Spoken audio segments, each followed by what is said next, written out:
Bugungi mehmonimiz Gentra avtomobili bo'ladi.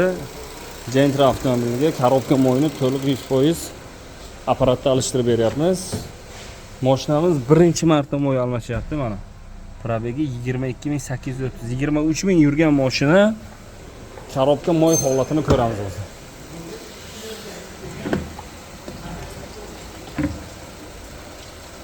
Yigirma 3000 yurgan mashinamizni korobka moy holati. Moyi kuygan.